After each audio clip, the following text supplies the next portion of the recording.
Chapter 121, Encounter with Hermione. In the Slytherin dormitory, the heavy bed curtain was thrown back from the inside. Eno pulled on his plain Slytherin robe, pushed open the dormitory door, and slipped out into the castle grounds. The gains from the recent events had been intoxicating, but there was no one he wanted to share them with. He needed to unwind. What better place for a black swan than the Black Lake? He padded down to the lake under a warm bath. Private excitement. Hogwarts was vast. The castle itself and the grounds around it stretched endlessly, and the Black Lake alone seemed impossibly large. Eno found a boulder beneath the covered bridge and stepped out from behind it. In an instant, a black swan with feathers that shimmered faintly blue slipped into the water with a satisfied splash. The swan paddled out, sending ripples across the surface, and soon it was gliding toward the center of the lake. Sunlight poured over the water. Floating there, Eno let his eyes close and let the steadiness of the moment wash over him. For the first time in a long while, he allowed himself to feel some peace. Whatever lay ahead, whether mastering the mutated flame charm, deciphering the White Witch's ice magics, or unraveling the time reversal book, if he took it slowly, he could at least hope to reach the level of great teachers like Snape or McGonagall. The path ahead felt wide and calm, as still as the lake at his feet. Time, like everything else, seemed to speed up when he wasn't watching. By the time he noticed, the clouds had been painted orange by the setting sun and drifted lazily over the water. A breeze carried the faint laughter of students from the distant castle. As Eno made his way back toward Hogwarts along the gravel path, humming a country tune, a familiar voice called his name. Eno. He turned to see Hermione and her friends on the lawn ahead. "Good evening, Hermione. Mr. Potter, Mr. Weasley," he greeted, smiling. The weight that had been on him earlier was gone. He no longer cared about the awkward progress of the story, nor did he have any interest in keeping his distance from Harry and Ron. It was pointless to nurse old grudges. Hermione was unexpectedly buoyant. Earlier, she, Harry, and Ron had been at Hagrid's hut, talking about Lockhart. Now she practically ran up to him. Eno had won some quiet trust from her. He read fortunes, had good grades, was well-informed, and, importantly, was gentle. "Eno, are you busy? We've discovered a huge secret," she said, hurrying up while Harry and Ron fell in behind her. Harry's opinion of Eno had softened. The divination reading had been useful, even if Hagrid had landed in trouble for it. Ron, especially grateful because Eno had helped Ginny, followed with less hesitation. "A huge secret?" Eno asked, amused. "Yes," Hermione said, earnest. "It's Lockhart. He's a fraud. He's been lying to everyone." "He found out," Ron added eagerly. "Harry saw it with his own eyes in Lockhart's office." Eno looked up at the twilight sky and shook his head with a smile. "Let's go back to the castle. We can talk over dinner." They went into the great hall and took seats at the Gryffindor table. There was nothing technically improper about a Slytherin sitting with the Gryffindors. These weren't formal, assigned places, but the houses tended to cluster and claim their own sides. Still, Eno's presence drew at least two glances from the opposite side of the hall. Pansy merely watched and smiled, but Draco rose as if to approach. He paused when he saw Hermione sitting close to Eno, and after a meaningful look, sat back down. Hermione leaned close and spoke in a low voice. Because the matter was serious and many people were still in the hall, she kept her tone tight so others wouldn't overhear. From a distance, the three of them looked almost intimate, whispering with heads bent together. Harry and Ron, opposite them, sat like silent bodyguards, eyes sweeping the room for any eavesdroppers. Hermione laid out what had happened. Lockhart had been cultivating a relationship with Harry, inviting him to his office, talking about ideals and experiences, a steady campaign to make himself seem close to the chosen one. Normally, that might have been harmless, but a few days ago, during one of these meetings, odd things began to happen. A paper airplane had suddenly appeared in the office. Lockhart had left, telling Harry to wait. While Harry was alone, a book tumbled from a high shelf, and, under the sofa, he found a pink hairpin. Pushing further, Harry eventually discovered a cheap-looking notebook tucked away in a hidden corner. Most of it was a mess of disjointed, incoherent scribbles, but there were enough useful pieces to form a pattern. Hermione spoke faster, eyes bright. The notebook contained evidence, signs that Lockhart had not earned his fame honestly. He had been using magic to steal other people's experiences and then passing them off as his own. Every polished tale in his best-selling books was stolen. The revelation settled over the table. Harry and Ron exchanged looks that were part outrage, part vindication, and Eno felt that familiar tilt of things being simultaneously mundane and enormous. Chapter 122. Eno's Suggestion. The great hall of the castle was full of the usual after-dinner bustle, but Hermione took about 10 minutes to tell them everything that had happened. "We're helpless for now, and I think Lockhart already knows," Harry said, worry threading his voice. "He's been looking at me strangely." Eno couldn't resist a soft chuckle at Harry's tension. "Mr. Potter, I think you're worrying for nothing. As long as you don't go roaming the grounds with Professor Dumbledore in the castle, no one will dare harm you." Dumbledore's name had an almost magical calming effect. Harry visibly relaxed. "That's true," Ron agreed. "With Dumbledore here, he wouldn't dare do anything rash." Seeing the three of them fall into agreement, Eno lowered his voice and changed his tone. "Still, this can't be left unresolved. You can't stay in the castle forever under the shadow of this." "But we have no proof," Hermione protested. That was the heart of the problem. Students accusing a professor, especially someone as famous as Lockhart, needed more than suspicion. "In many cases, you don't need proof. A clue will do. Once someone has a lead, they'll help you find the proof," Eno said to Hermione, then turned to Harry. "Go back now and remember everything from that notebook. Copy it out in as much detail as you can. If you trust me, I'll help you with this. Lockhart won't get away." When Eno learned Lockhart was behind it, he'd already started thinking through a plan. Helping the headmaster quietly could work to Harry's advantage. Fame sometimes does open doors, and that kind of visibility could be useful for someone in Harry's position. "I trust you," Hermione said first, without hesitation. Ron followed. "I trust you too. I don't much like you, but you're not like other Slytherins. If it were someone else, they'd just watch Ginny get hurt and laugh," Ron said. Encouraged by his friends, Harry nodded decisively. "I'll go back and write it now. I'll give it to you by tomorrow afternoon at the latest." Slytherin Dormitory. After dinner, Eno said goodbye to the trio and headed back to his own rooms. The Lockhart problem wasn't urgent to him. If he didn't act, someone else would. He was a storyteller by trade. You listen to stories, you tell them, you sing them, yet you don't destroy their source. To profit off someone's tale and then erase the teller's memory would be theft of the worst sort. Click. The dormitory door opened. Draco strolled in from his patrol, swagger in his step. "Eno, you're in love, and with a Gryffindor, no less." Draco's voice was full of mock scandal, the same tone Harry had used earlier. "I am not. Don't be ridiculous." Eno rubbed his temples. He'd planned everything but hadn't accounted for idle curiosity. Even if he liked someone, it wouldn't make sense at their age. Draco's grin widened. "You should have seen the girls' faces in the common room. They looked like someone had stolen their precious sweets, the box included." "Enough," Eno snapped. He was tired of the melodrama. "Anyway, could you do me a favor? Write a letter to Lucius for me?" Draco's expression turned serious at once. "To my father? What's happened? I'll write it now."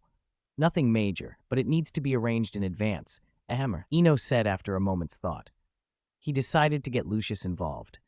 Snakes and rats had their ways. Once Lucius knew the stakes, he would know how to play the angles.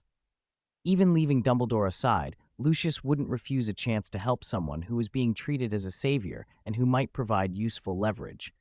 The matter wouldn't require too much effort. "Two things, though," Eno added. "Harry's credit for this can't be erased. That's essential. And give them something as a reward." Draco considered the plan, then nodded. "This has no downsides. As for the credit, only the scarred one would try to take it. Lockhart's had years to build up supporters who don't care about the truth." "Good. Start working on it now. Send my message." "Give him a heads up," Eno said, leaning back. He had to admire Draco's sudden seriousness. It seemed Draco performed best when Harry was absent. Quiet favors were the best. Stealing Harry's credit would only make enemies among Lockhart's fans, and no wise man wanted that.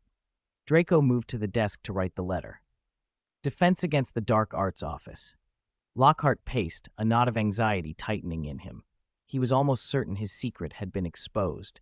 It was obvious. The way Harry looked at him during lessons had changed from awkward disdain to something sharper, like resentment and wariness. Anyone could see that something was wrong. Eventually, pacing exhausted him. He sank into his chair and tugged at his immaculate blonde hair. "Why can't we have a compromise?" he muttered. Why didn't he come to me to negotiate? He couldn't follow it. There was no direct benefit to Harry in destroying him. Harry might win some fame, but he'd make enemies. A negotiation, some concessions, a public agreement, that would have been the sensible path. Lockhart kept waiting for an explanation and saw none. His thoughts turned darker. Gryffindor, why won't you think this through? The three of them, they must be dealt with. He glared at the wand on his desk as if it might offer an answer. The office grew quiet, broken only by the faint chirping coming from the landscape paintings on the walls. Chapter 1-3, Snape's Classroom, Slytherin Common Room. It was 8 a.m. and mostly empty. Only first and second years lingered about, since it was rare for anyone to have no classes so early. In one corner, Eno sat on a sofa with 2 battered books and a Gringotts money pouch beside him. Pansy had lent the books, one on the freezing spell, the other on the snowmaking charm. The pouch contained melted gold. He'd come to pay Pansy for the house and return the books. He'd been penniless for a while, but with half a bag of coins Jacob had left him, it felt wrong not to settle his debts. He'd skimmed the spellbooks and found them superficial, full of small tricks and applications, but no deep explanations of the magic behind ice and snow. What he lacked most now wasn't theoretical knowledge of snowmaking, but practice in controlling it. Like swimming, people learn it later, but fish are born to it.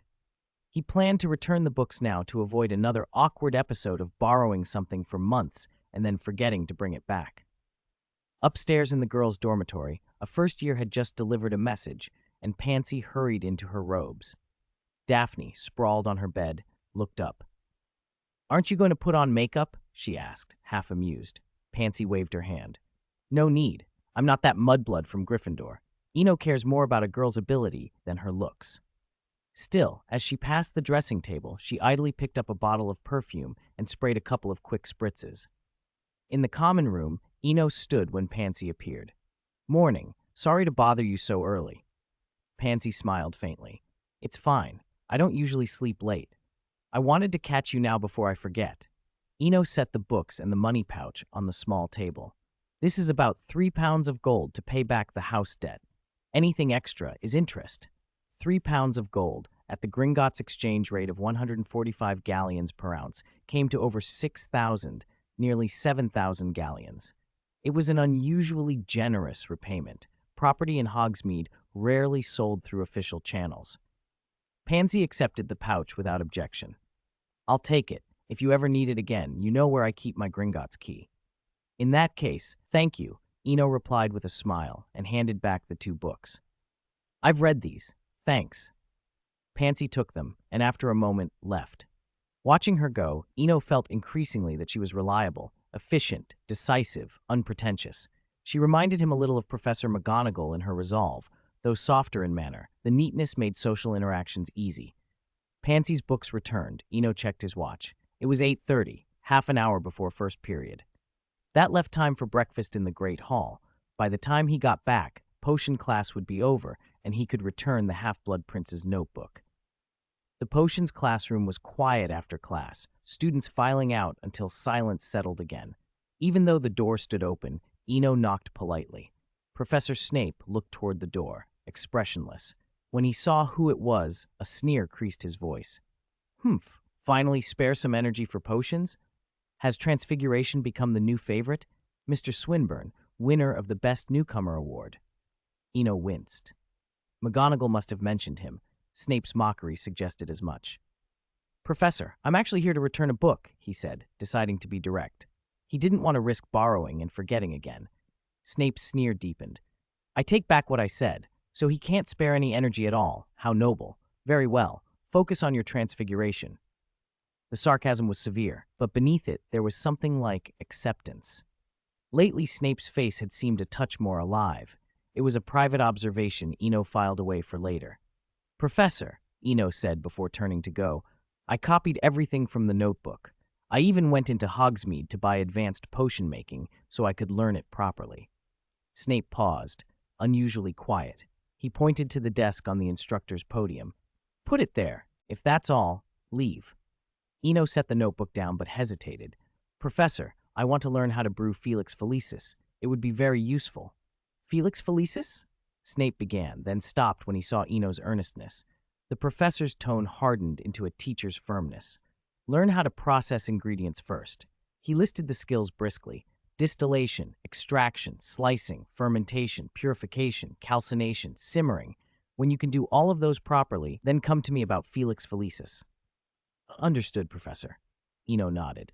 He knew Snape wasn't making idle demands. This was real instruction. As he was about to leave, Snape added, almost offhand, "Tuesdays, 7 to 9 in the evening. I have many ingredients that need processing." "I'll be there," Eno said, turning back to give a small, sincere bow. It felt right to acknowledge the favor. A private lesson from a contemporary master of potions was priceless. Many sought what he was being offered and could not buy it, no matter their coins. With that promise made, he left the classroom, already planning how to spend Tuesday evenings practicing the long list of basic techniques Snape had named. Chapter 124, Hogsmeade, Cameras and Musical Instruments. Hogwarts. In this ancient castle, standing for 1,000 years, time seemed to be gently stretched by magic and then quietly scattered on the breeze. For the young witches and wizards who lived there, a single day could feel both long and too short, like a peaceful dream. In the early morning, when the first ray of sunlight pierced the gaps between the spires and fell across the bluestone corridors, it heralded a new day. It was another ordinary weekend. Draco woke and, out of habit, glanced across to the bed opposite.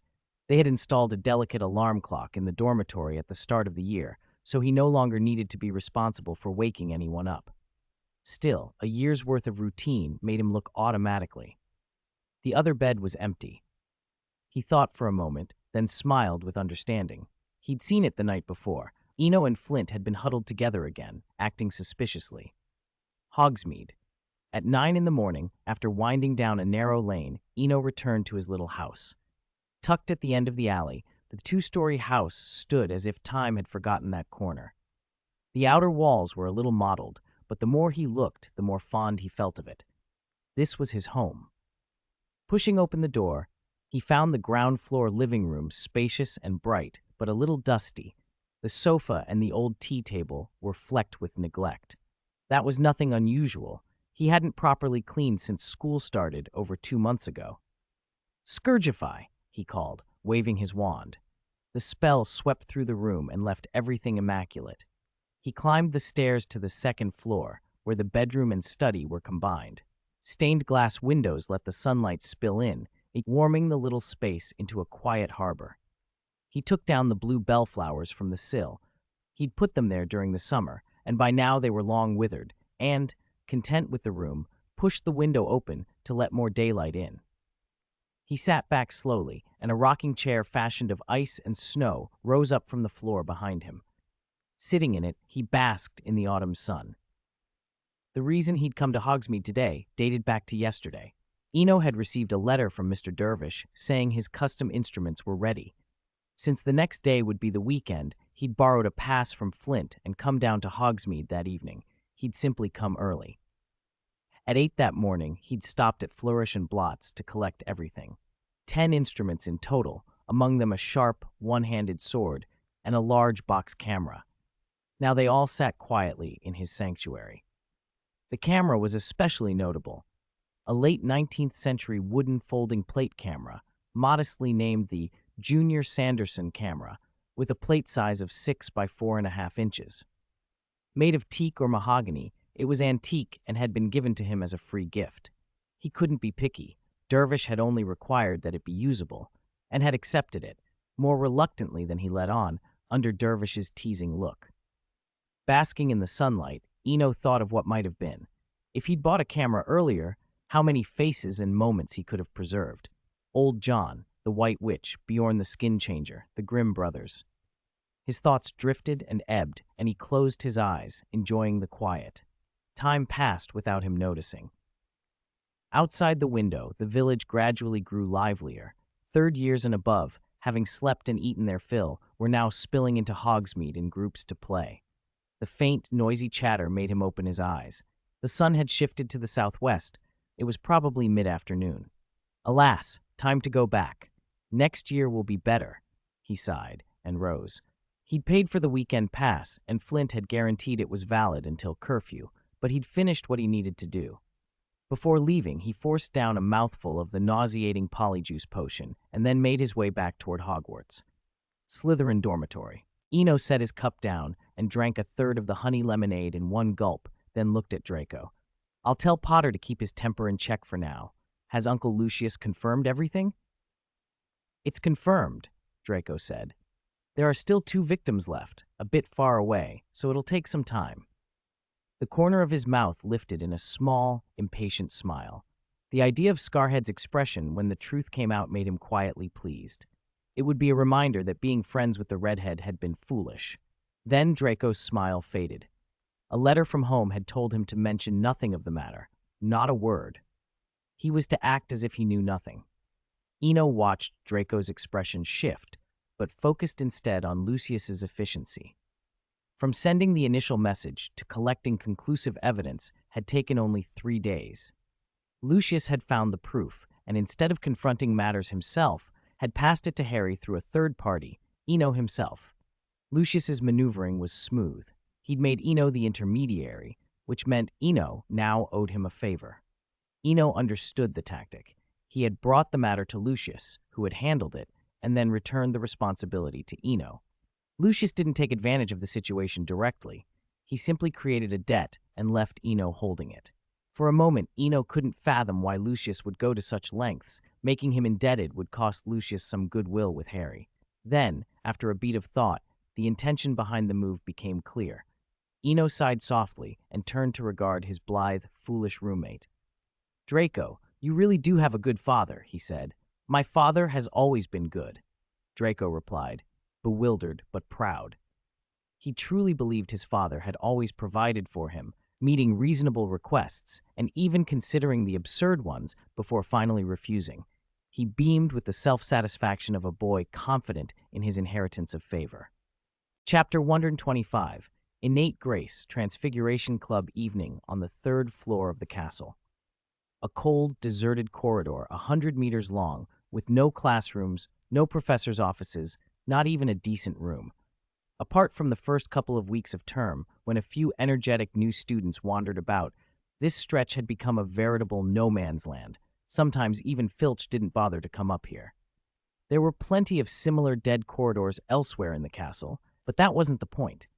The point was that Eno had already walked this stretch several times tonight.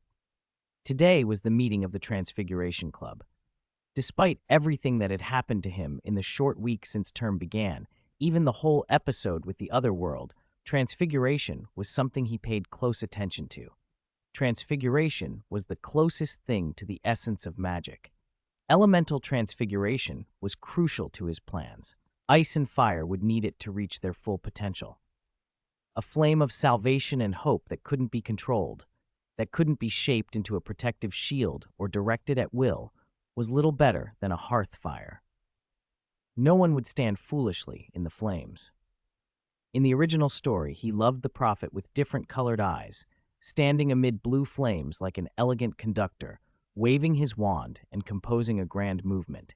Maybe because of his animagus leaning, Eno felt drawn not only to water, but to that innate elegance. Elegance wasn't affectation, it wasn't awkwardness or clumsy imitation, it was confidence and carriage down to the bone. Elegance never went out of style, but at the moment he felt far from elegant. He glanced at the pocket watch in his hand. 6:45 p.m., 15 minutes until the club meeting. If he had no natural talent, then he would rely on clumsy means. He took a breath. He couldn't give up on the Transfiguration Club. Not over points, not over being conspicuous. Time was running out. Winter is coming. There was no biting wind, no plunge in temperature, just countless snowflakes appearing around him, hanging in the air as if under a levitation charm. Eno flicked his wand with a practiced wrist. The snowflakes answered the command, and in an instant transformed into countless white butterflies that surged down the corridor. He'd considered using detection magic to find the entrance, but remembering Professor McGonagall's tests, he decided that a simple detection spell would be childish. On the third-floor corridor, the world changed. The butterflies fluttered like starlight, their wings catching the candlelight and scattering crystalline reflections across stone and tapestry. They danced between arches, brushed past suits of armor, and settled like a light dusting on every painting. The corridor became a living, dreamlike tableau. Snow transformed into living things, and even the shadows seemed to join the display. Eno's own breath caught. The scene was unexpectedly beautiful. The truth was the effect had been an accident. He'd meant to transform a billywig, but at the last second he'd hesitated at the sight of a strange, large hornet. That brief hesitation had been enough. His intention slipped, and butterflies replaced the billywig. He was just starting to sense the corridor changing through his ice and snow awareness when a familiar voice cut in behind him. "This is my Transfiguration Club." Professor McGonagall stood framed in the corridor, surveying the fluttering spectacle. She pursed her lips. "Sorry, Professor," Eno blurted, turning. "I couldn't help it. I'm almost late, and I couldn't find the entrance." McGonagall's eye twitched. She raised her wand and sent it toward one nearby butterfly. In a heartbeat, the butterflies reverted to snowflakes and slowly dissolved into the air. "All right, that counts as transfiguration," she said. "But did you think about Gamp's law? Look at the painting. The apple in the fruit bowl has pineapple leaves. It's a hint. Transfiguration cannot create food." Her tone was complicated, part relief, part disappointment. "Come with me. I'll take you in myself. Honestly, in over 20 years, you're the first." Eno followed without arguing. Like the nuns at the orphanage, he knew when McGonagall was like this. Be quiet, don't talk, and it would pass. If you tried to argue, things got worse. McGonagall approached the painting of the dinner party and aimed her wand at the fruit bowl in the corner of the table. It was like entering a coded lock. She pointed at several abnormal items, foods obviously created by transfiguration. Then the painting slid away. Behind it, a short corridor 5 or 6 meters long appeared, ending in a wooden door. She pushed the door open. Inside were handsome men and pretty women, only 2 people at the moment, and from their robes and collars, Eno recognized them. "Welcome, Cedric Diggory, Hufflepuff, 4th year." Cedric rose and greeted him with a polite smile. "Great, finally a new member. Welcome." "Cho Chang, Ravenclaw, 3rd year," Cho said more brightly, extending her hand. Her demeanor was enthusiastic rather than formal. Eno hesitated for a moment before taking the offered hand. He observed the proper etiquette, gently clasping her 4 fingers rather than a full handshake, and smiled. "Eno Swinburne, Slytherin, 2nd year." McGonagall lingered by the door, watching the introductions. After a pause, she said, "I need to fetch some materials. I'll be back soon. You can chat for a while." Her intention was obvious, and Eno suppressed a smile. That was fine. If nothing unexpected happened, he, Cedric, and Cho would all be here for the next few years. It made sense to start off on good terms. Once the professor left, the small room relaxed. "I heard about you freezing the classroom with a freezing charm," Cho said, breaking the silence. She giggled. Then Lockhart got his confidence back, made things difficult for the 3rd years. She covered her mouth with one hand to hide her laughter. "That wasn't my fault," Eno protested, spreading his hands in mock innocence. He was the one who put bugs in the classroom first, a whole cage full. The small Transfiguration Club room felt unusually relaxed. Maybe it was because everyone was about the same age, or maybe it was because the professor wasn't there. Either way, the atmosphere was easy. "Oh, just the 3 of us then? I thought more would come," Eno said softly, settling onto a single sofa seemingly carved from ice. There were no fixed seats in this class. What you sat on depended on your skill. With no magic, you sat on the floor or conjured a little stool. With some talent, you might conjure a chair, or even a bed. Of course, no one would lie on a bed in front of Professor McGonagall. "Last year, there were 5 of us," Cho said from a semicircular hanging basket chair, gently swaying it. 3 graduated this year. She looked adorable as she spoke. "In that case, it is strict here," Eno murmured. "I thought Percy, the prefect, might be here. Heard he gets full marks all the time." "Percy?" Cedric took the thread, smiling. Percy's grades are excellent, yes, but Professor McGonagall prizes flashes of transfiguration talent, moments of inspiration. Perfect exam scores are the baseline. Raw ability matters more. Footsteps sounded in the corridor then. The wooden door swung open and Professor McGonagall entered carrying 3 rolled parchments. Ladies and gentlemen, quiet down, let's begin. The author of today's paper is someone you all know very well. She paused, savoring the suspense. The winner of the 1897 Today's Transfiguration Best Newcomer Award, Hogwarts Student Council President, Albus Percival Dumbledore. His paper is Spellcasting Possible in Animagus Form. Their faces registered surprise. McGonagall allowed herself a small smile, the exact effect she'd intended. Read it first. But one thing before we begin, if any of you wish to learn Animagus transformation, tell me. I won't forbid it. Don't be like certain students a few years ago who tried to do everything in secret and only just stopped before drinking the potion. By then, I'd already found out. Eno's eyes flicked away for a moment. McGonagall's "a few years ago" was meant to be vague, but he knew exactly whom she meant. He might well be one of those students in the future. He tried not to smile at the thought and focused on the old parchment in his hand. They read in silence. Time slipped away.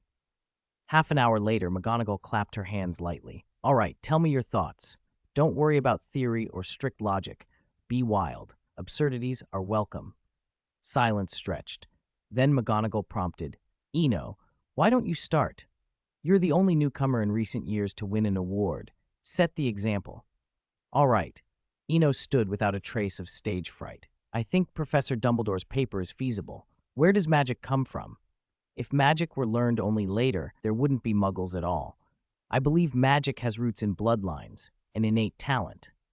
When we talk about innate gifts, there are so many examples. Seer's visions, Slytherin's parcel tongue, natural occlumency. That leads me to a hypothesis. What if, in animagus form, a wizard retains those talents? He slowed for emphasis. If a seer could see the future while transformed, Dumbledore's idea makes sense. Since these talents are innate, why couldn't they be integrated into our animal form, made part of the creature? Think of it like thunderbirds creating lightning in flight, or venomous creatures exhaling toxic mists. If magic can be woven into an animagus's nature, ordinary animals would cease to be ordinary. They could become new magical beings. The more he spoke, the more animated he grew, as if each sentence cleared the way for the next. 15 minutes later, he finished and the room fell quiet again. Seeing Cho and Cedric looking stunned, he worried he'd been too wild, and he glanced toward Professor McGonagall. She applauded without restraint. Exactly. Say what you think. Don't let established knowledge shackle your imagination. Progress in magic, the invention of new spells, doesn't come from exam papers. It comes from bold imaginations. Thank you, Professor.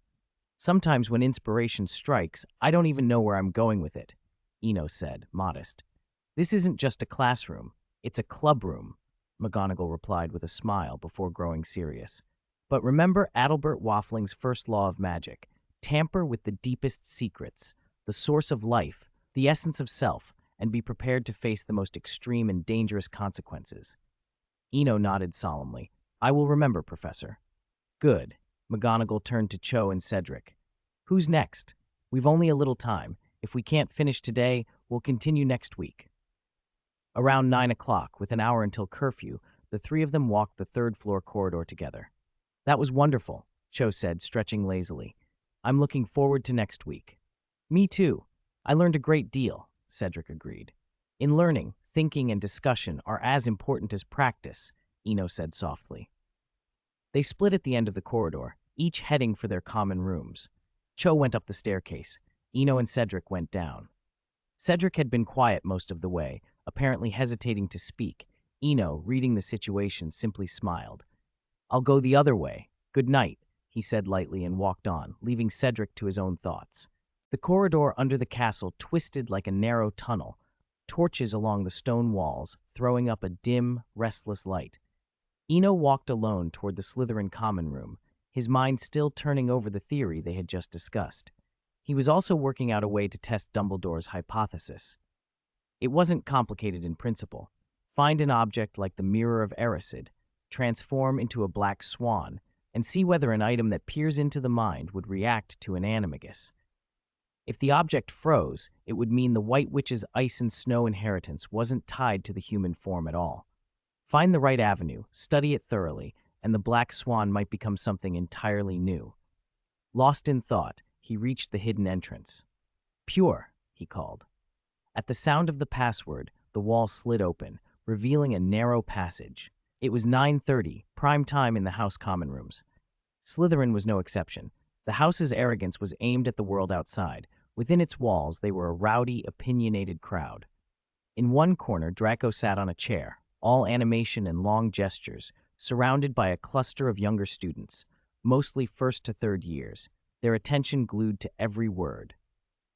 Hogwarts, in practice, split into 3 loosely connected groups: years 1 through 3, 4 through 6, and the 7th-year seniors. The 3 cohorts rarely mixed. 11 and 17-year-olds did not exactly share the same worries, and the gulf showed even inside the same house. Eno slipped into an empty seat near the circle. Draco brightened when he noticed him. "Eno, tell them one," he demanded after he drained a can of butterbeer and set it down with a loud thunk. "You haven't told a proper tale since the start of term. Last year, you promised to tell one about a snake." Eno didn't hesitate. Making up stories had become second nature. "All right, a story about a snake in love," he announced. The room's noise dipped as if someone had turned a dial. Even a few students slipped out, probably to fetch others.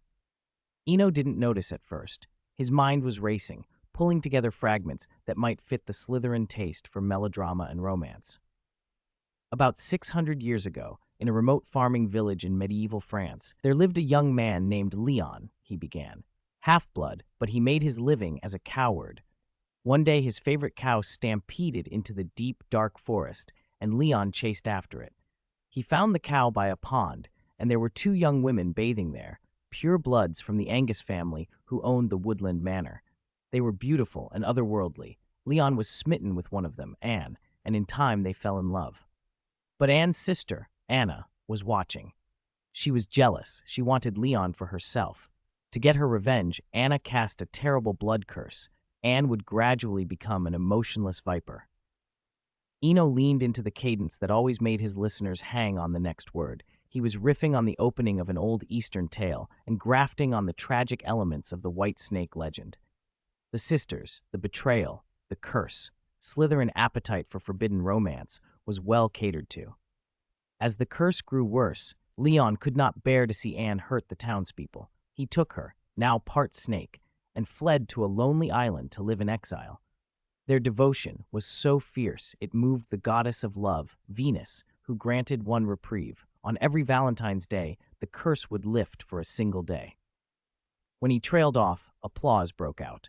Several of the older students, among them girls whose family names were older than many of the castle's portraits, looked enchanted. A pure-blood lady fallen for a half-blood, unrequited jealousy, steadfast love against a curse. That was exactly the sort of romance that stirred this crowd.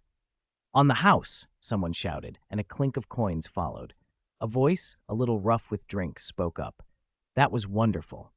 I'll pay for it. I understand the rules."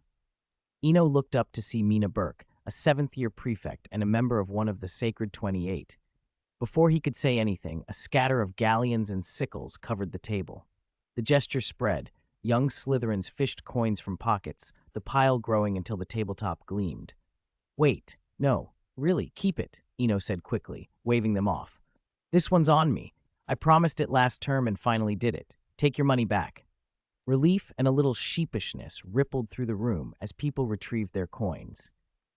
Some had handed money in the heat of the moment. Now, cooled, they were happy to take it back.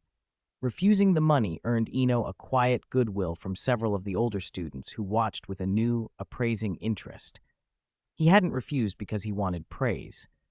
The tale had been improvised, a pastiche of myths and cliches, and he was honestly embarrassed to be paid for something so melodramatic. Still, watching faces that had never seen much beyond their own house light up, he felt a confirmation of a different sort. Lockhart's sudden fame had not been pure luck. The wizarding world, at least as it stood, lacked a steady supply of entertainment. Anyone with a little talent and the courage to seize the moment could, given the right audience, become important overnight. Eno gathered his coat and slipped toward the stairwell, the sounds of conversation receding behind him. Tonight had been an experiment in another sense, an opportunity to see what the students wanted. It was information he could use, and that thought kept his mind turning as he walked back into the dim castle corridors. Chapter 128, Magic Beans and the Greenhouse. In the Slytherin common room, Eno gently plucked the harp in his lap, shaping a new tune from the scraps of melody in his head.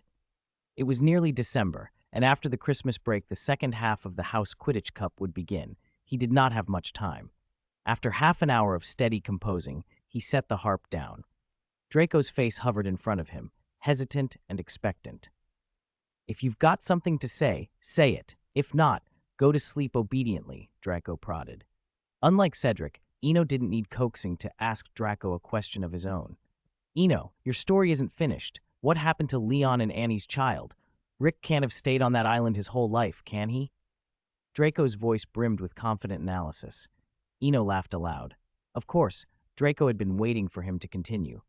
But the little impromptu tale had no planned sequel. Still, seeing the eager look, Eno decided to improvise.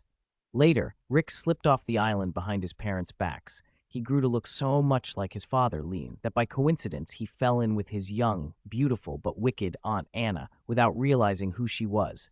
The two of them became entangled in another affair. A moment passed. "That's it? What happens after that?" Draco sounded anxious. "Sorry, there's no more." Eno spread his hands with mock innocence. "You?" Draco faltered, stunned, as if he'd been promised a finale and found only a cliff. "Really? That's it?" Eno smiled smugly. "There really isn't. Wait until later. I'll tell you when I think of it. Go to bed." "Then you must tell me the very first time you think of it," Draco insisted, shuffling toward his bed but clearly unsatisfied. Halfway there he stopped, turned, and blurted out, "Why don't you write it down? I'll help you contact Obscurus Books. My father and their editor-in-chief are friends. Trust me, this would sell better than Lockhart's books." The suggestion tugged at Eno. Who wouldn't want a book published? The Grimm brothers preserved folklore by collecting it. Eno could see the appeal of leaving a mark. "Good idea," he said after a beat. "But let's wait until summer. I'll sort and polish some of the better stories first." Draco's face fell. "Why wait until summer? That last bit was great. Why not publish a single volume now and then add more later?" Because publishing was different from telling a tale in a common room. Publishing meant your name on a thing, a durable claim, something a boy under 14 might not want attached to a risque, tangled love story. Eno kept the thought to himself. "No single volume now. I'll come up with something even better over the summer. I'll give you a signed limited edition. I'll even draw an illustration." Draco brightened at the promise. "It's a deal." He finally went to bed, smiling. Night passed without incident. Dawn crept up, and the alarm roused Eno from sleep. He dressed and, as was his habit, left the dormitories at a measured pace. Sunday mornings at Hogwarts had a gentle, lazy air. The castle was quieter than usual, and the forbidden forest hung in pale mist in the distance. He glanced toward it once and kept walking. He had no desire to explore the forest today. Outside the herbology greenhouses, Eno crouched beside a pile of defective flower pots and began picking through them. He needed good pots, several new homes for the magic beans William Grimm had given him, blessed by the goddess of the harvest. With such a legend attached, the beans deserved the best chance to sprout. But luck was not on his side. Every pot he examined had a crack, a hairline flaw, or some other defect. He was about to conjure up a temporary pot with transfiguration when a soft voice drifted from inside the greenhouse. "Silly child, you won't find any here. They were brought out yesterday, and they've all been screened."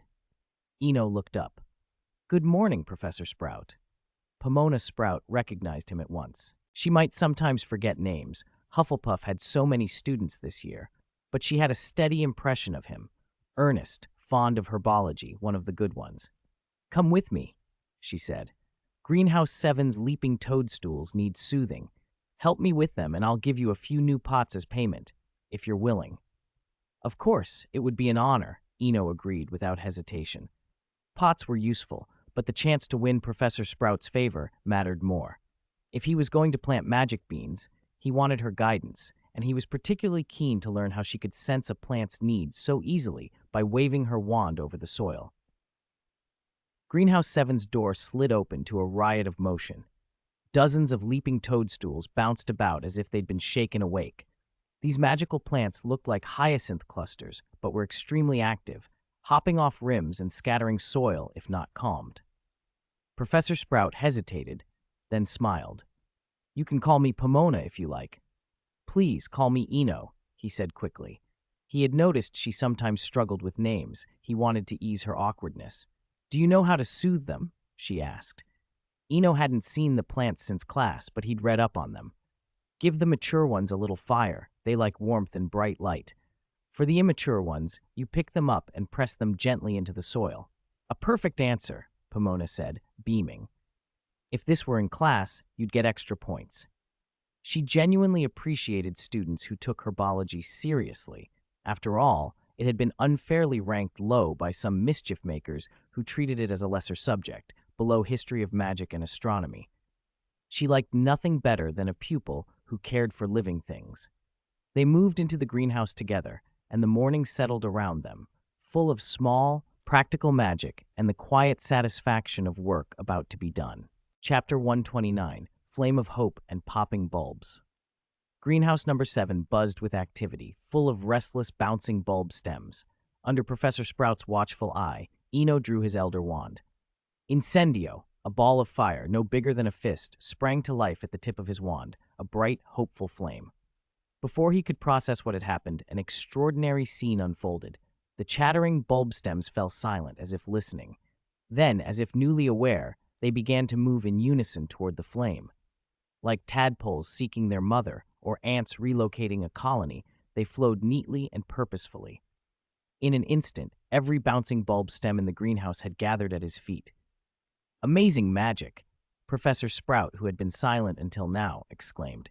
She studied the floating flame, then knelt and tapped the gathered plants gently with her wand. After a moment, she rose and sighed. "Eno, you must study herbology properly," she said. "I think you could become another herbology master." That was high praise. In the wizarding world, being called a master in any discipline commanded respect far beyond Hogwarts. Such a title opened doors everywhere. "Thank you, Professor. I'm honored," Eno replied, understanding the weight of her words. "Don't be embarrassed," Professor Sprout said with a small smile. "Your incendio worked in a surprising way. The bulb stems have changed, subtly but noticeably." She grew serious. "And I don't think this is an isolated effect. This flame might alter other plants as well. Devil's Snare, Mimbulus Mimbletonia, Umbrella Flower, but we'll discuss that later. For now, let's get these little ones back in their pots." She set about picking up the bouncing bulb stems, and Eno rolled up his sleeves and joined her. Half an hour later, Greenhouse 7 was calm once more. "Professor, may I ask you something?" Eno said after a pause. "About that plant-sensing magic, I wanted to ask before." Professor Sprout looked surprised. "There's nothing secretive about it. Hogwarts has long since done away with that old isolationist thinking. My duty is to teach you what I can. If you want to learn, come to me." "That's wonderful," Eno said, relieved. "I've wanted to learn it for a long time." "This is a version I modified myself," the professor warned. "Before I teach you it, you need to learn Scarpin's revelatory spell. Come with me." She led him out of the greenhouse to her office, a short walk away.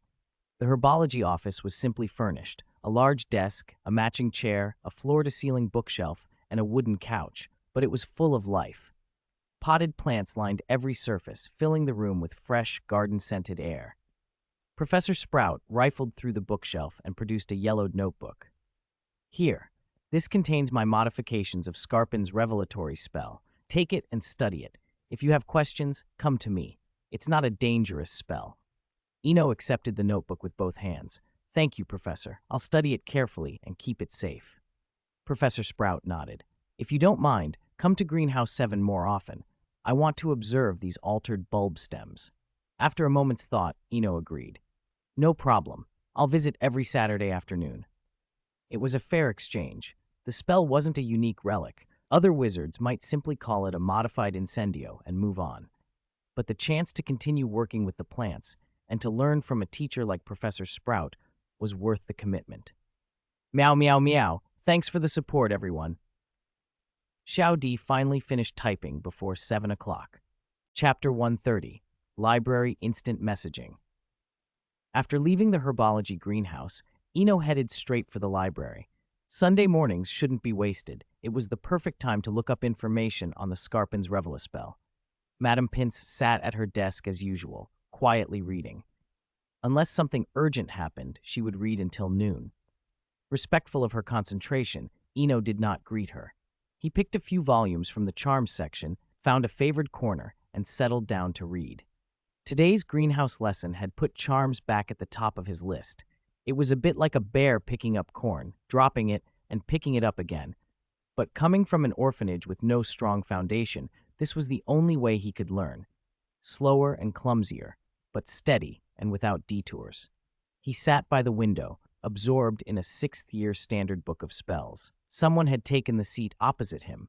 There were only a few people in the library on a Sunday morning, and he had thought he'd chosen a private corner. But he didn't bother to look up. The only consolation was that the person across from him had been perfectly polite. There hadn't been a sound for a long time. On the other side of the table, Hermione had come to the library as she always did on weekend mornings.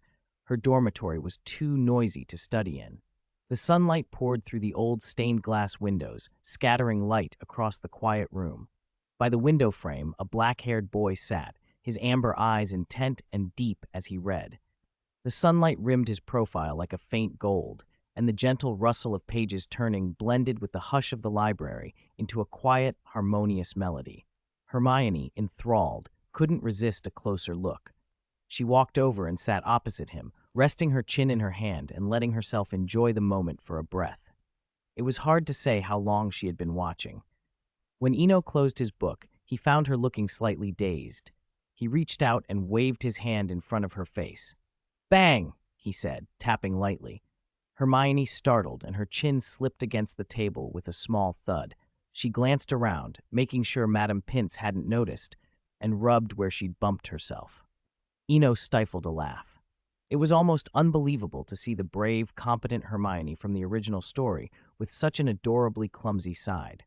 Still, they were in the library, so he controlled himself, drew his wand from his sleeve, and muttered, "Muffliato." When the silencing charm took effect, he couldn't resist teasing. "What's the matter, Miss Granger? You look a little out of it today, like a drunken pygmy puff." He expected a retort, but Hermione lowered her head in a blush instead. Since the second half of last year, she had shaken off the hypersensitivity she'd had when she first started at Hogwarts. This new shyness surprised him and made him curious. Did something happen? Did someone tease you? Hermione's cheeks felt as if they were on fire. Not only had she been caught staring, but she'd done it in a ridiculous way, in front of him. She kept her head down and pretended not to hear. Seeing her reaction, Eno guessed what had happened. She was simply embarrassed. He opened his notebook, quickly scribbled a line, and pushed it across the table with his quill. Shy girls often wrote rather than spoke. Hermione paused, then took the quill and wrote back. Even with Muffliato in place, they communicated in the oldest way, handwritten notes. The small notebook became an invisible bridge between them. Back and forth it went beneath the warm autumn sun, a silent conversation. Time lost meaning. At some point, a faint smile appeared on Hermione's face. After she handed the notebook back, she looked up at him expectantly. Eno read her neat handwriting, looked into her eyes, and finally nodded, a little helplessly.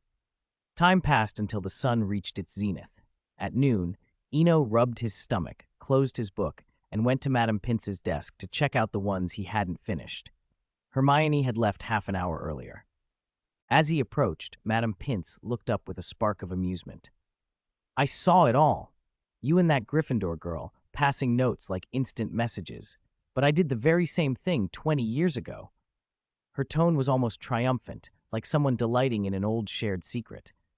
Before Eno could reply, she added, a little wistfully, "Though the librarian back then was even stricter than I am, she even tried to ban the sound of quills on paper. Still, sometimes I miss her."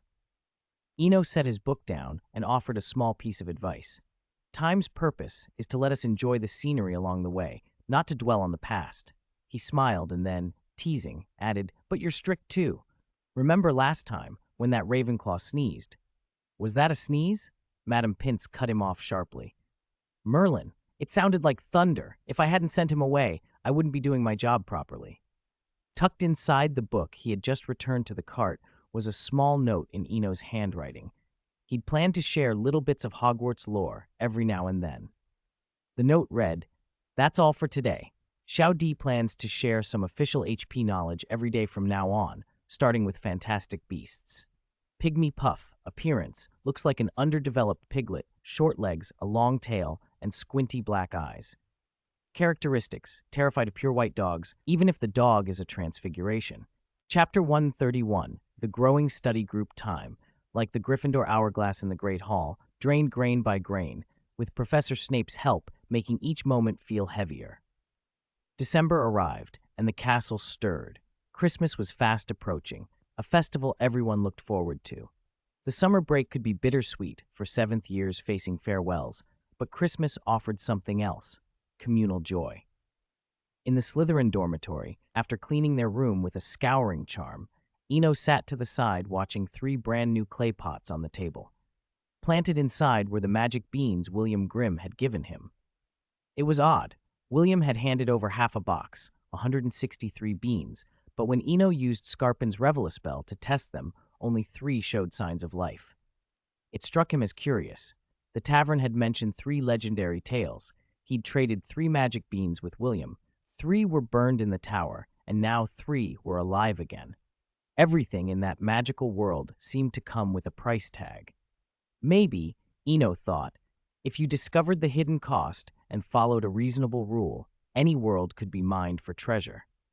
After a moment's thought, he carefully moved the 3 pots to the shelf by his bed so they wouldn't be knocked over. The dormitory would be lively soon. This morning, they had another relentless History of Magic review, and Draco had already gone to call people to attend. When the others arrived, Eno stood at the back of the room. A temporary blackboard, conjured by transfiguration, hung on the wall behind him. There was no choice. Unexpectedly, 23 students had shown up, almost the entire Slytherin second year, so things needed to be more formal. He guessed why. Classmates were starting to get tutoring and coaching, while he'd been chatting and playing wizard's chess. That was fine for a while, but over time it would wear on people. He stopped thinking about that and turned to face the assembled students: Draco, Pansy, Daphne, Goyle, and the rest. "Ahem. Good afternoon," he said.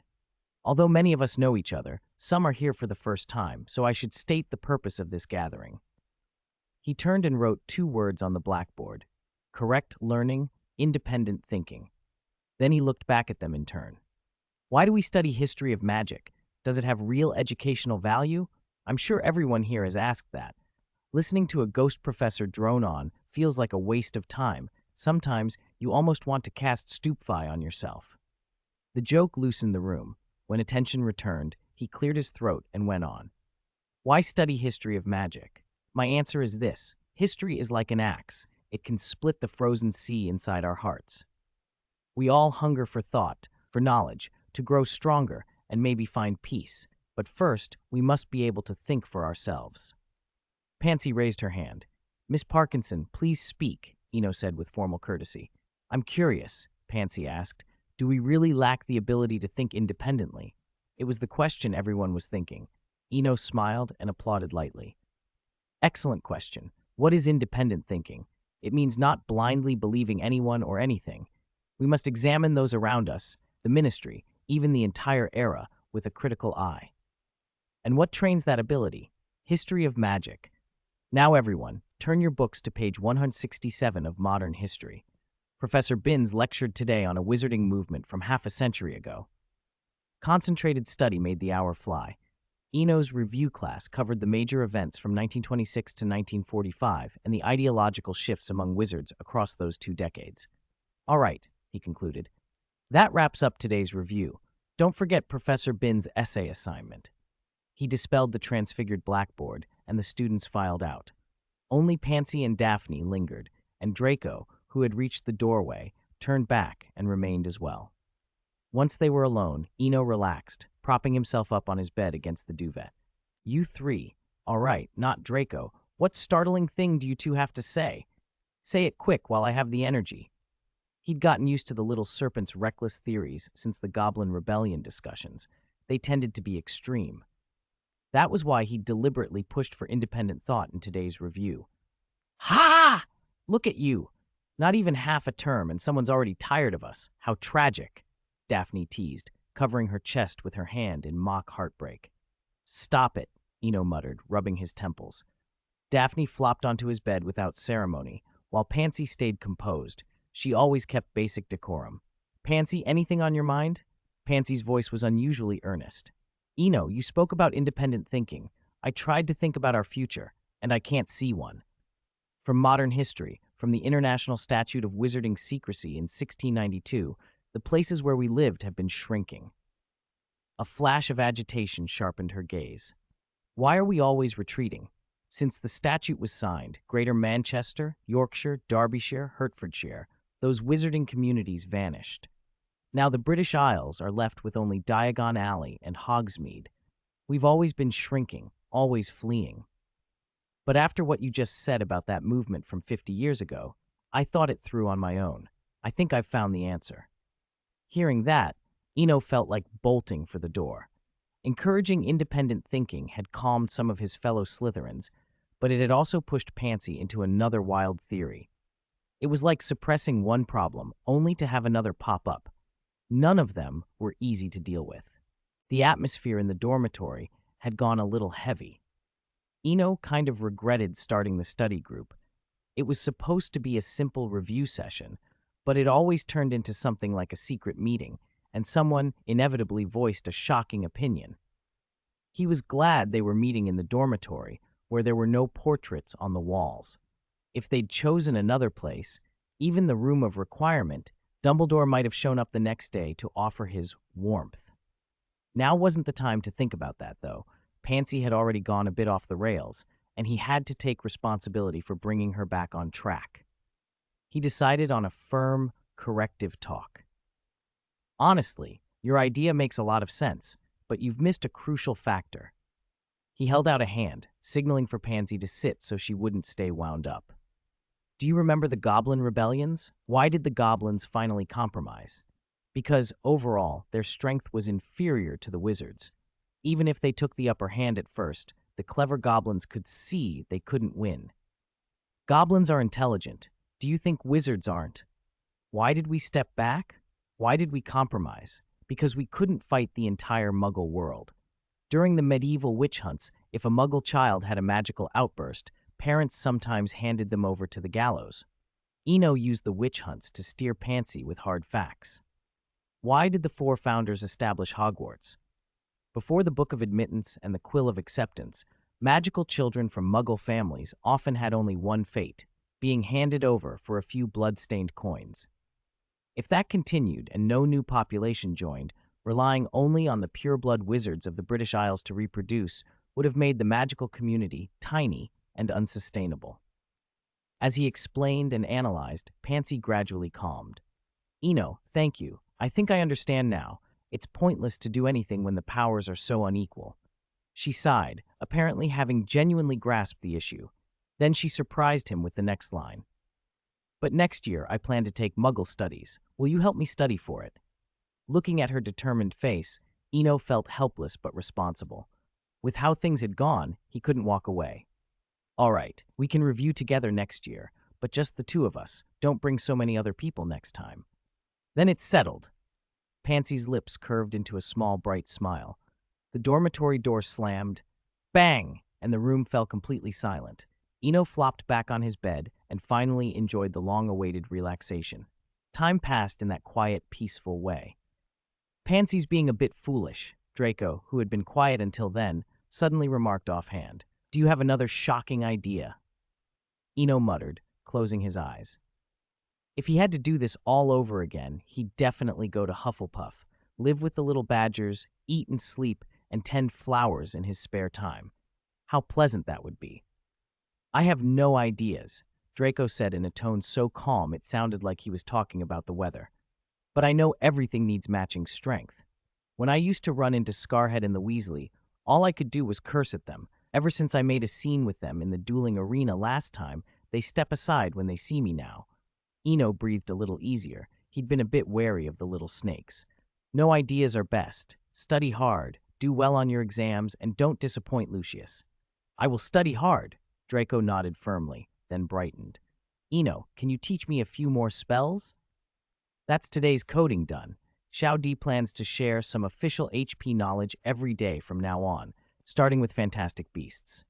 Pygmy Puff, appearance. Looks like an underdeveloped piglet with short legs, a long tail, and squinty black eyes. Characteristics. Afraid of pure white dogs, even if the dog is created by transfiguration. Chapter 133, Family Magic and Tower Arrangement. When Draco immediately asked to learn magic, Eno's first reaction was a headache. He had, by now, enough experience to understand the little Slytherin's talent for making trouble. Maybe it was because he had just finished recounting the great events from 50 years ago, but the whole moment felt to him like sending off a fiery, country-obsessed female Grindelwald and receiving a quiet, calculating young Tom Riddle in return. Still, he trusted the Malfoy legacy. They weren't the type to lead the vanguard of chaos. With that in mind, he answered Draco's request. Draco, go buy a copy of Practical Household Magic. It'll surprise you. Household magic? Draco looked skeptical. To prove his point, Eno, lying in bed, picked up his wand from beside his pillow. Pulp separation. A white beam of light shot from the wand tip and struck the ceramic teacup on the table. There was no dramatic explosion. The cup was simply sliced into neat square porcelain shards at the instant the spell hit, while the lemon honey drink in the cup was cleanly separated to the other side of the table. See? Household magic, the best thing for peeling pomegranates. Draco stood frozen. Eno chuckled, lowered the bed curtains, and said, I'm going to sleep a bit. Use a healing charm on the teacup. I've been using that one for more than a year. From behind the curtains, Draco drew his wand silently. He didn't fix the cup right away. Instead, he gently poked the uniformly cut porcelain pieces with his wand and watched them gleam. Peaceful days flowed on like a slow stream, calm and steady. Hogwarts Astronomy Tower. Without astronomy class, the top of the tower was usually the loneliest place in the castle, but today it was anything but quiet. If you listened carefully, you could hear several instruments playing independently, their mismatched notes trying to find harmony. Bit by bit, the sounds coalesced, and a brand new melody emerged, steady, rousing, like old friends reuniting over beer and embraces, a music that needed no words. About 15 minutes later, the music faded. Eno sat on the icy chair and sighed. Controlling one instrument was one thing. Coordinating a whole ensemble doubled the challenge. These were automated alchemical instruments expertly crafted by Dervish, but when to start, how fast to go, and when to stop all had to be arranged. The timpani had been the hardest part. As a cornerstone of the orchestra, its rhythm, tempo, and pitch dictated the whole piece. Fortunately, it was done. The instruments had recorded the entire melody like a tape recorder. Now all that remained was to press play. He packed away the instruments slowly and walked to the platform at the tower's edge. In the twilight, the castle spread out below. A week had passed since the last History of Magic revision session, and a lot had happened. The review group had been disbanded, not only because it attracted too much attention, but mostly because of Snape's warning. Eno still remembered Snape, calm as always, saying before he left, after dealing with a pile of drowsy students, "Don't try any tricks in Slytherin, we're all still alive." It had sounded like both a warning and a hint. Hearing it sealed the review group's fate. Snape didn't speak lightly. If he said someone was watching, then someone was already watching. "The view keeps getting better," Eno murmured, glancing toward the forbidden forest under the setting sun. "I'm alone, and completely content." He descended the tower without looking back. Gryffindor Common Room. Warm tones and cheerful light filled the space. In a quiet corner, Hermione set a parcel on the table. It was about a foot across and 2 inches thick, wrapped tightly in brown paper as if to hide everything inside. "Harry, these are all the pieces of evidence about Lockhart. Eno asked me to give them to you," Hermione said softly, proud despite her low voice. Harry blinked. He hadn't expected Eno to hand the evidence over rather than report it himself. "Why give them to me?" "You found this, so you should handle it," Hermione replied. Eno was fair. He didn't take credit for your work. There was a slight tone of disappointment in her voice, as if Harry were an untempered piece of iron. Ron chimed in, patting Harry's shoulder with a mock-serious air. I've got to agree, Eno did the honorable thing. This is a chance to make a name for yourself. Although he tried to sound mature, Ron's excitement showed. As the least lauded Weasley, he craved recognition. Exposing Lockhart would be a golden opportunity. He was already picturing his contribution being mentioned in the Prophet. Seeing his friends' reactions, Harry put the parcel down. Who should we take it to? Dumbledore? But Lockhart was brought here by him. Ron's face lit up at Harry's use of we. I can write to my dad. He's got contacts at the ministry, and he's always hated Lockhart. Mum's still obsessed with him, though. Imagine how pleased she'd be. Hermione spoke quickly. Make a magical copy and give one to Professor McGonagall. There's no one more impartial at Hogwarts. Harry nodded and reached for the parcel. Are you crazy? Don't open it here. Ron clutched his arm and glanced around. Though they'd tried to tuck into a corner, Ron knew from experience that half the room had been hovering ears. Let's go to Hagrid's hut. Harry, bring the invisibility cloak. Harry rose and headed for the dormitory. Xiaodi's magical creatures sharing. Today, color-changing giant snail, level XXX, appearance. Looks like a giant snail, but its shell and body change color every hour, like a living kaleidoscope. Habits, leaves a highly toxic trail wherever it crawls. Any plant that touches the trail withers and burns. Chapter 134, Registering Animagus. The spiral staircase of the astronomy tower was cleverly designed. Barely 2 feet wide, it wound upward and gave anyone on it a slightly dizzy feeling of looking down from a great height. As he left the tower, Eno stopped in the corridor. Not far off, a group of Ravenclaw girls laughed as they passed. Moonlight and the soft glow of corridor candles fell on the face of one of them. An East Asian girl whose features were finer and more delicate than most of the other girls at Hogwarts. Her lips were thin, and every smile made her seem gentle and graceful. Eno recognized Cho Chang. Rather than calling out, he offered the polite, understated greeting favored by the school, a small smile and a nod. Cho didn't respond with the same subtlety. She slipped away from her companions and walked over to him. I thought you only noticed me on Thursday evenings, she said with a touch of reproach. If you listened closely, there was another tone hidden beneath it. Sorry, Eno said, looking apologetic. I usually sleep in my dorm, so I'm not around much. It was true. He and Cho had a pleasant rapport, but mostly during the Transfiguration Club on Thursday nights. Sleeping? Cho's chin lifted slightly, disbelief flashing in her dark brown eyes. She leaned in and lowered her voice to a near whisper. You know some people run from the first floor to the 8th just so they can accidentally bump into me and then walk down again as if nothing happened. But you, when I want to accidentally meet you, I can never find you. Standing so close to her, Eno stepped back half a pace without thinking. Although he'd gotten along well with Cho in the club, he didn't want to upset her. School relationships were fragile. One wrong move and everything could burst like a soap bubble. Some things, he reminded himself, might only be fully understood after graduation. I really was sleeping, he said. Other times I go to the library to read. Disappointment flickered across Cho's face. She had liked this younger student. He was attractive, well-read, witty in Transfiguration, and seemed mature beyond his years. But his reflexive retreat and the casual explanation had said something to her, too. All right, see you Thursday, she said, shrugging and not lingering. See you Thursday. After she left, Eno watched her go, smiled to himself, shook his head, and started down the stairs. Life's small interludes were like that, brief, unexpected, and often amusing. But the interlude passed. Now came the task he'd come to Hogwarts for.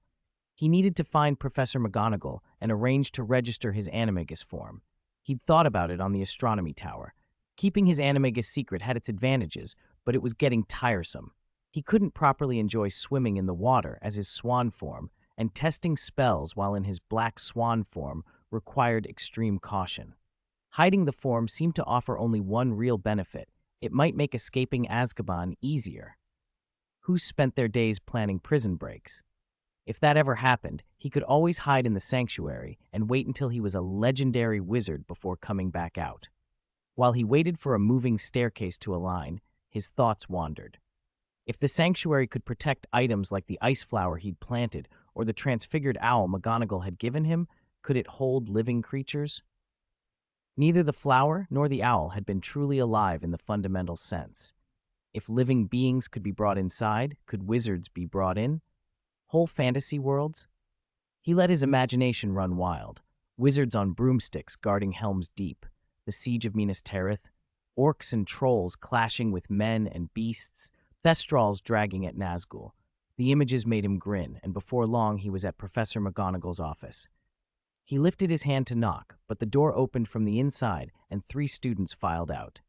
The corridor felt suddenly quieter. "Eno!" Hermione was first to react, surprise lighting her face. He smiled and nodded a greeting to her, Harry and Ron. "We came because—" Hermione began and then stopped, silently forming the name with her lips. "Lockhart." Right. It's best you go find Professor McGonagall," Eno said, seeing their relieved expressions. The countdown for the second-year Defense Against the Dark Arts professor, Gilderoy Lockhart, had begun. At that moment, Professor McGonagall appeared in the doorway.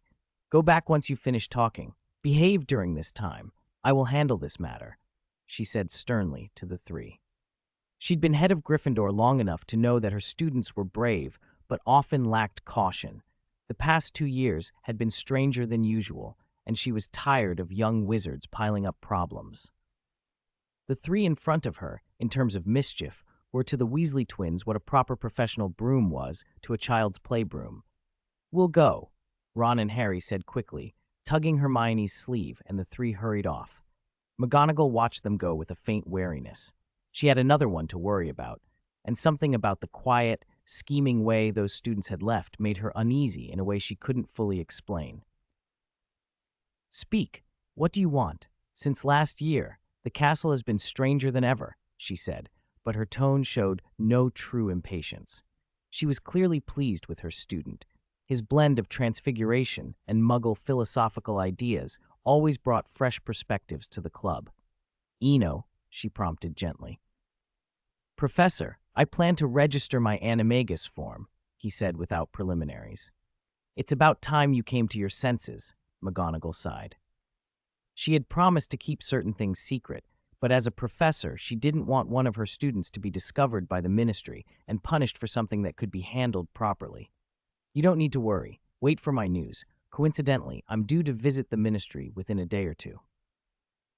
Xiao magical creature share for today. Chameleon giant snail level XXX appearance.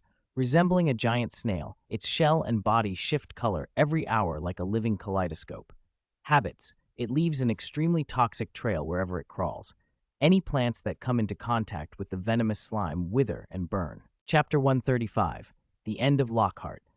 By mid-December, the Scottish Highlands had already dropped below freezing. Hogwarts welcomed its first truly significant snowfall of the year. The castle seemed wrapped in a gauze of silver. The sky was a deep, wintry blue, as if plucked from a Narnian landscape. Countless white flakes drifted lazily down. Outside the castle, the lawns were blanketed in snow, and dozens of snowmen stood guard. Only the careless would fail to notice that a few of them had been enchanted as a prank. They would lob snowballs at the unsuspecting, the missiles settling silently on the heads of passing students. It should have been uproarious fun. Instead, the grounds were nearly deserted. Every student who could gather had crowded together to discuss the momentous event that had taken place 2 hours earlier. Gawain Robards, head of the Auror office, had personally led a team into the Great Hall to arrest Professor Lockhart, the Defense Against the Dark Arts teacher, while he was having lunch. Reporters from the Daily Prophet accompanied them. It had been a very long time since Aurors had marched into Hogwarts and dragged a serving professor away. Slytherin Common Room. 2 or 3 hours after the arrest, the place was still buzzing, almost noisy. Draco entered from outside, clutching a special reprint of the Daily Prophet. He ignored the chatter and headed straight for his dormitory. With a loud bang, the door shut and the clamor was cut off. "Eno, come look at this," Draco called, waving the paper. Scarhead's famous again, and his Weasley sidekick too. I can't believe how fast the Ministry moved. Lockhart's been convicted already. Convicted within 3 hours? Eno exclaimed, picking up the paper. The headlines were bold and oversized. Shocking scam, the trial of Lockhart, Harry Potter's role in the case, the ties between a celebrity professor and a celebrity student. The Prophet knew its audience. The headlines alone demanded attention. The feature filled a full page, not only a rundown of Lockhart's crimes, but salacious rumors and a scatter of interviews with students around the castle. Finally, the hard facts. Lockhart was suspected of fraud and deliberate harm, sentenced to 3 years in Azkaban, and all his property had been confiscated by the Ministry to compensate the victims. Money talks. The paper suggested the Ministry's speed owed not only to Professor McGonagall's influence, but also to the fact that Lockhart had considerable savings. Once the evidence was overwhelming, they had acted decisively. Arrest, trial, sentence. How much the victims would receive was to be determined by Ministry negotiations. No more fresh pickled toad valentines on Valentine's Day, Eno muttered, tossing the paper onto the table. Valentine's Day? Draco leaned in, suddenly all curiosity. Are you in love? Spill it. Don't be nosy, Eno said, amused. Shouldn't you be worrying about how Scarhead will handle the aftermath? Lockhart's fans aren't going to disappear overnight. Eno knew that the only way to distract a curious boy was to hand him something more intriguing. He did it with a flourish. Xiaodi's magical creatures share for today. Color-changing giant snail danger level, XXX, appearance. A gigantic snail whose shell and skin shift color every hour like a living kaleidoscope. Habits. It leaves a strongly toxic trail wherever it crawls. Any plant touched by the slime withers and blackens. Chapter 136, Once Promised. Granger Christmas Dinner, Part 1. Just as the whole wizarding world of the British Isles was still in an uproar over the Lockhart incident, the Christmas holidays arrived as scheduled. The 2-week break acted like a powerful fever reducer, giving Hogwarts a temporary cooling-off period. It was also a balm. The students could go home and talk things over with their families. This year, as usual, Eno had signed his name on the departure list. He found himself at 444 Lily Street in the Stone District of Manchester, a wealthy residential area typical of upper-middle-class England. On Christmas Eve, as dusk fell, warm light spilled onto the street. Through the windows, busy figures and laughter could be seen inside. Eno stood at the corner with his suitcase, checking the house numbers. Dressed properly, he avoided questioning from the patrol officers and could walk into this affluent area without trouble. 2 years ago, he would have had to wait until night to sneak in, rummaging through discarded items that were still half new. Now that he'd arrived in this Muggle neighborhood he had once only dreamed of, he thought back to the instant message from the library 3 weeks earlier. Hermione had written a Christmas invitation in her notebook, and, on an odd impulse, he had agreed. It still felt a little unbelievable, but a promise was a promise. After buying a gift, he took the night bus to the address Hermione had given. The house was a typical Victorian building with ivy crawling up the red brick. Delicate snowflake stickers decorated the ground floor windows and the front door. After checking the number, Eno knocked. The door opened to a middle-aged woman with long brown hair, a little untidy and held back with an unremarkable clip. "Hello, who are you looking for?" she asked. Eno gave the name and went straight to the point. "Is this the Granger residence? I'm Hermione's classmate. She invited me to her family's Christmas dinner tonight." "Are you Mr. Swinburne? Come in, come in. Hermione told us about you ages ago." The woman opened the door wide, keen and welcoming. "By the way, I'm Hermione's mum, Mia Pruitt. If you like, you can call me Aunt Maya." "All right, Aunt Mia, you can call me Eno." He smiled politely, slipped into the slippers by the door, and followed her into the living room. The room felt surreal to him. A glass chandelier, a television at least 23 inches across, a bulky video player, and neatly shelved tapes, all rather modern, in a warm, homely way. "Eno!" A surprised voice came from the stairs. Hermione bounded down before he could properly look at her, her words tumbling out in a rush. "I've been waiting since this afternoon. I was so worried you'd forget. I thought maybe you weren't coming, and I worried you'd get lost. It's already getting dark, thank goodness. Merry Christmas, Hermione." Eno cut across her chatter, then produced the gift from his suitcase. I brought you something. What is it? Hermione asked, practically tearing the wrapping. She opened it quickly, as much out of excitement as politeness.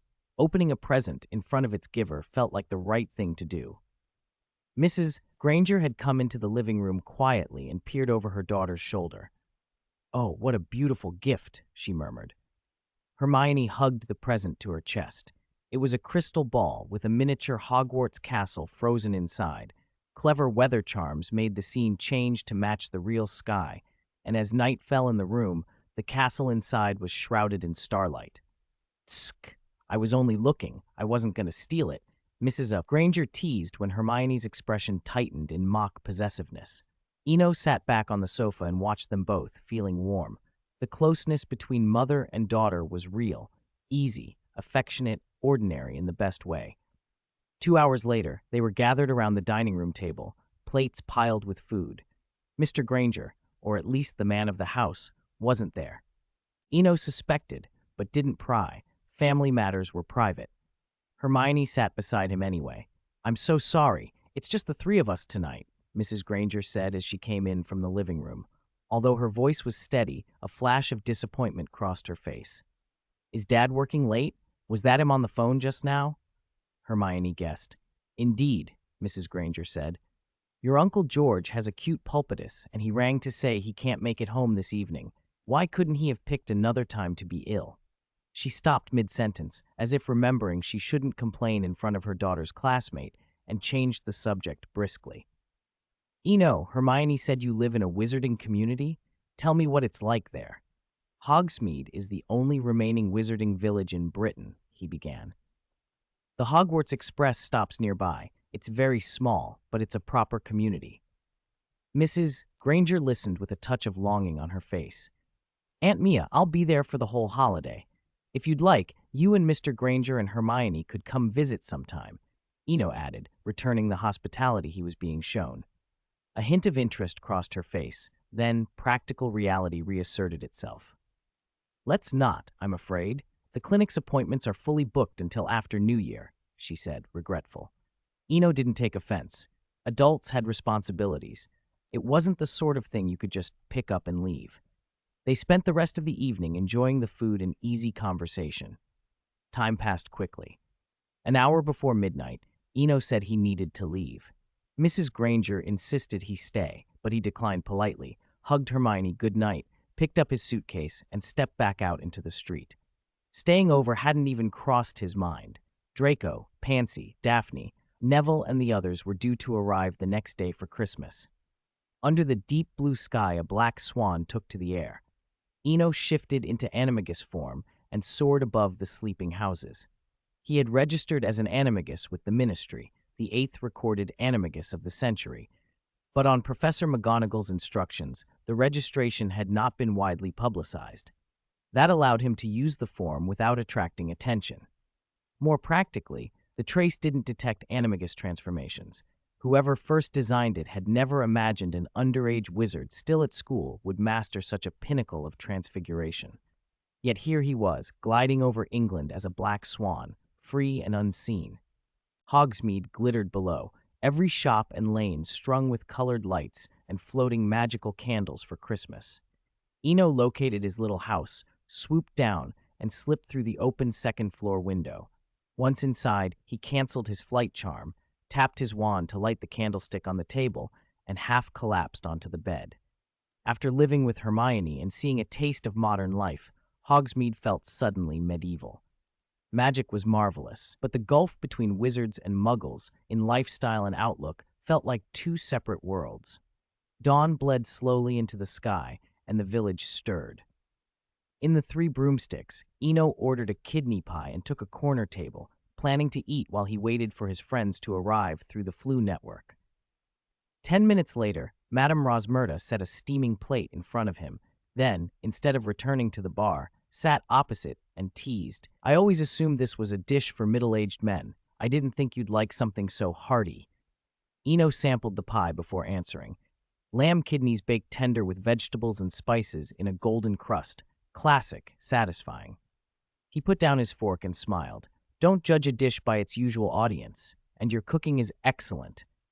Rosmerta laughed and gave him a mock scold.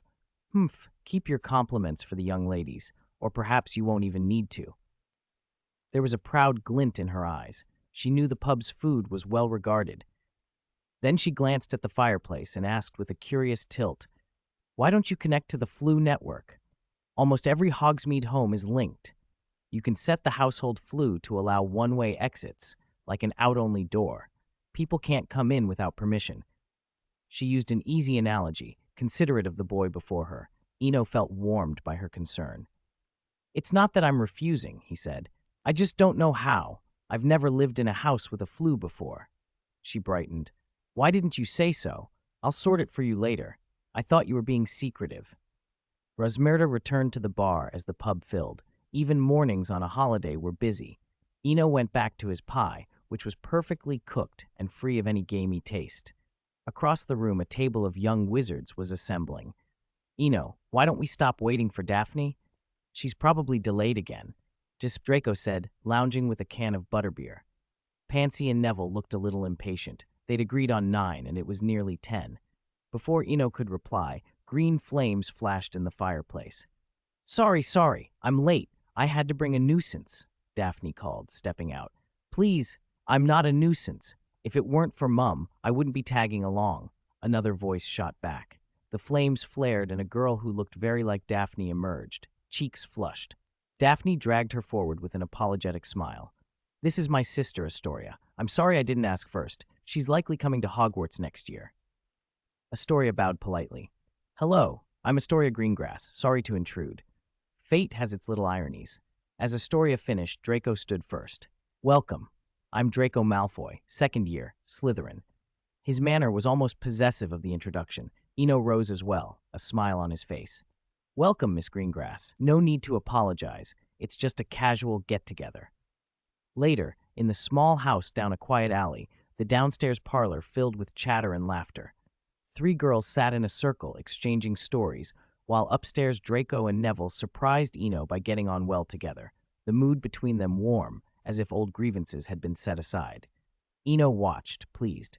Draco wasn't inherently bad, just spoiled by upbringing, and a year and a half of interaction had given him a fairer impression. By noon, the dining room groaned under a feast prepared by 3 house elves. Draco, Pansy, and Daphne had each brought their elf along. After lunch came afternoon tea and the gift exchange. Eno's gifts were crystal balls he'd had specially made at Dervish. Even with a bulk discount, each had cost 9 galleons. Unlike the one he'd given Hermione, Neville's crystal ball contained a tiny, perfect garden. Draco's held a miniature, fire-breathing Hungarian horntail. Each gift was different and tailored. Astoria's unexpected arrival had caught him off guard. He hadn't prepared an extra gift.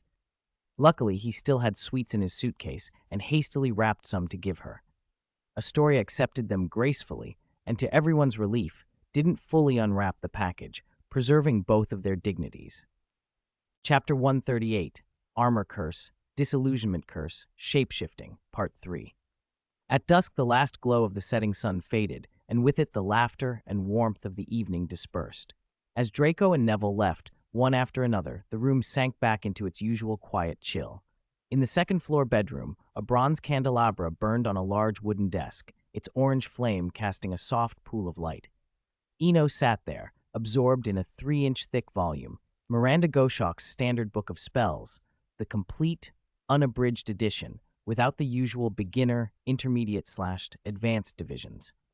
Aside from the Ministry's mandated omission of the 3 unforgivable curses, it contained nearly every other spell. It had been Draco's Christmas present, though Eno suspected Lucius had arranged it. He'd been surprised when he unwrapped it. For some odd reason, this unedited edition had barely circulated. Even the Hogwarts library kept it in the restricted section. It was a genuine treasure. After everyone else had left, Eno had opened it at once. While depth mattered more than breadth in magic, there were certain spells one simply had to know.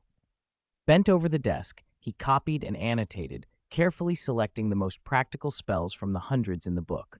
Shield charms, the disillusionment charm, cloud of mist, apparition, healing charms, and the undetectable extension charm. None of them were offensive, but they were the essentials, An apparition and undetectable extension charm, especially, were the most cost-effective spells he could learn. Late into the night, the candelabra still burned. When he finished transcribing the last spell, Eno slowly closed the book. He and the pile of books on the desk vanished from the spot. Such a treasure unsettled him to keep in a suitcase. Only the sanctuary felt safe enough. The 5th morning of the holiday. Hogsmeade, number 282, a dilapidated, rickety house. Eno stood on the doorstep, the Daily Prophet clutched in his hand. On the last page, in a small boxed ad, someone had printed, Porky Training, Fast Spellcasting, Apparition Crash Course, Stable, Reliable, Efficient. Address. Seeing the name gave him an odd sense of déjà vu, a memory of Filch, perhaps, but he was already there, so he resolved to see what the place was like. Other spells were easy enough to practice alone. Apparition required oversight. Splinching alone could be fatal. He knocked cautiously, careful not to break the warped door. "It's not locked. Just come in," a rough voice called. He pushed the door open. The room inside was small, barely 10 square meters. In the middle, on a chair, sat a broad, middle-aged man in worn, stained clothes. His skin was weathered and his eyes were a little sunken. He didn't look English, more like an Eastern European. "Welcome to Porky Training. Fast spellcasting, 3 galleons a week. Apparition class, 5 galleons a week. Ministry of Magic certified. No deception," he barked. Even so, Eno could see the man was drunk. Reddened eyes, damp clothes. "I'm not drunk, don't worry. 2 bottles of vodka is just an appetizer for breakfast," the man said without offense, as if used to being judged. When he heard vodka, Eno relaxed a little. People from that region often drank heavily, and not everyone tolerated it well. "I want to sign up for apparition. You said you're ministry certified?" At the mention of business, the man stood up and went to a cabinet with surprising height. His nearly 2-meter frame filled the doorway. He returned with a certificate stamped with the ministry seal. Eno inspected it and felt the impression of the seal matched the one on his family deed. The document was genuine. The place might be shabby, but it was official. There was only one hitch. "How old are you?" "You can't take apparition lessons if you're under 17. "I'm 18, Eno answered automatically. "I see. 18, good. Pay now and sign the contract. Class starts immediately," the man said, as if pleased. Outside the back of the house was an open yard. After paying the 5 galleon tuition, Eno began his lesson. The man introduced himself as Porky, a wizard from Russia. He offered little else about his past. He returned to the yard carrying 2 large bottles of Dittany and several conspicuous markers that looked like small roadblocks. "Whether you know it or not," Porky said as he set the markers in a square around the training space, "there are 3 elements to apparition: a clear destination, unwavering determination, and deliberate action. This is a special class," he added, "my own method. You just look at the empty space 1 meter away, chant the word firmly, and ignore everything else." Seeing the Dittany and being inside a ministry-licensed class, Eno felt reassured. He adjusted his breathing, drew his wand, and focused on the empty space 1 meter ahead. Apparition! Immediately the world around him dimmed. Pressure closed in from all sides, squeezing his chest so he could hardly breathe. It felt as though his body had been forced into a narrow rubber tube and kneaded. He didn't know how long it lasted, but finally, the rubber tube split. He was expelled out of the squeeze, and the pressure fell away. He collapsed, tears and snot running down his face, shaken and disoriented until sensation returned. "Now I believe you're 18. Lesson over." Porky's rough voice cut through the haze. "Even if it's under a week, no refunds." "You mean I learned it, just like that?" Eno murmured, looking around.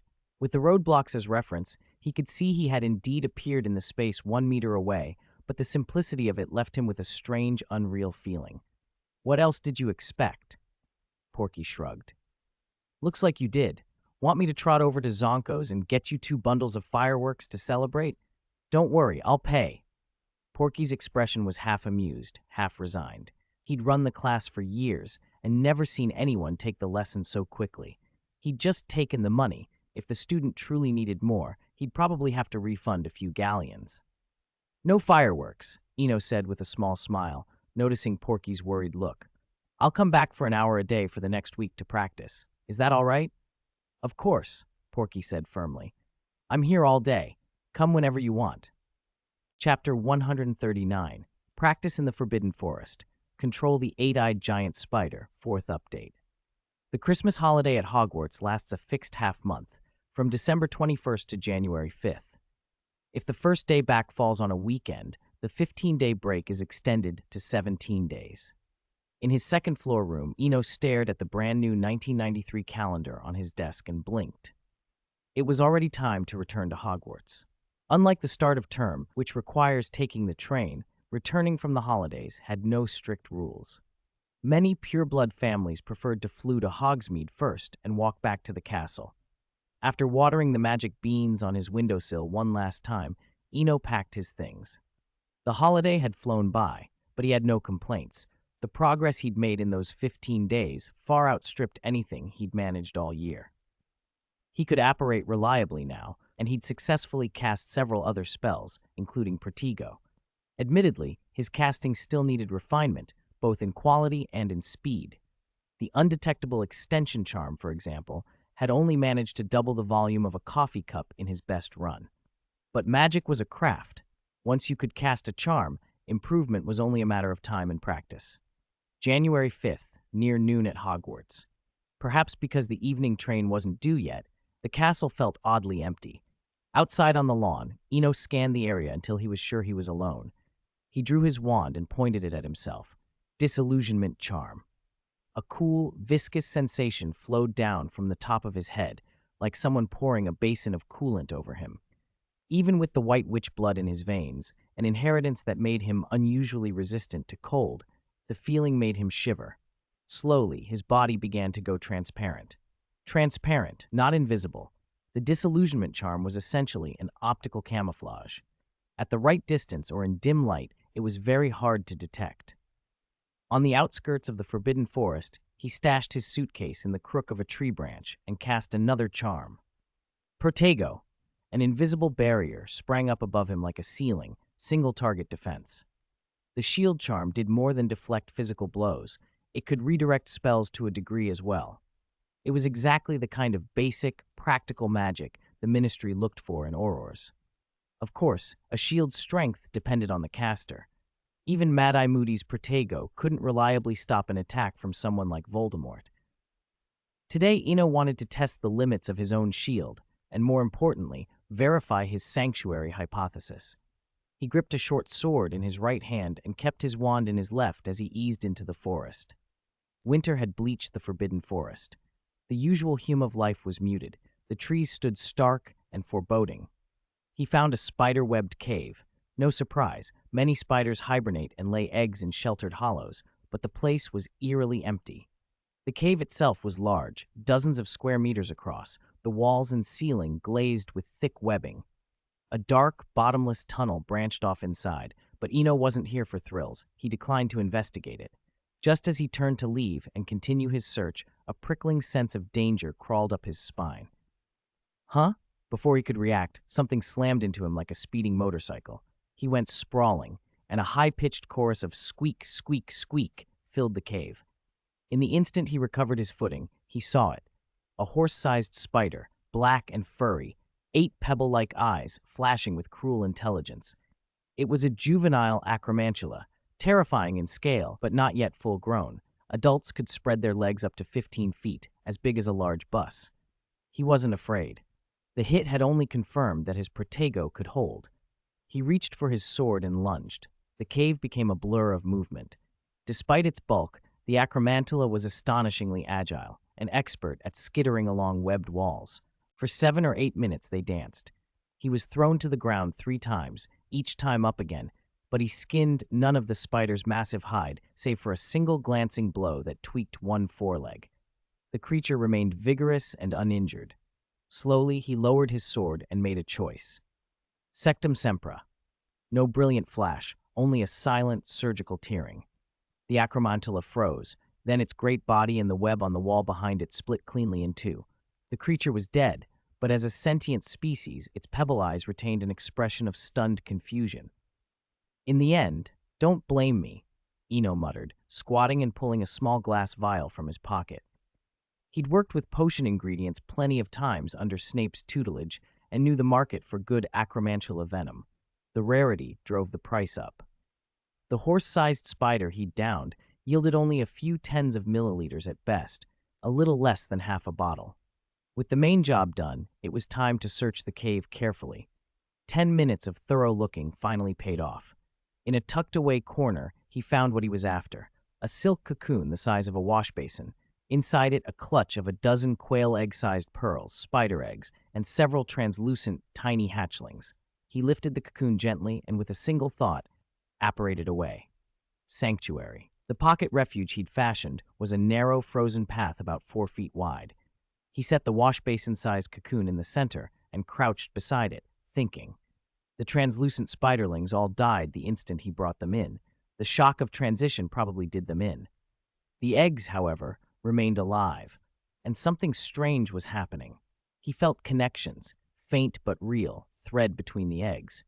It wasn't merely instinctual movement, it was a pattern of linked signals: submission, obedience, trust. The silk cocoon seemed to be broadcasting some kind of networked communication, and those signals reached into his mind. It felt like more than coincidence. Whatever his miracle was, it had quietly exerted a pull here too. "This just gets more and more interesting," Eno murmured, staring at the cluster of eggs, adults, embryos, birth. An absolute sense of control thrummed under his skin. Xiao Di had kept his promise.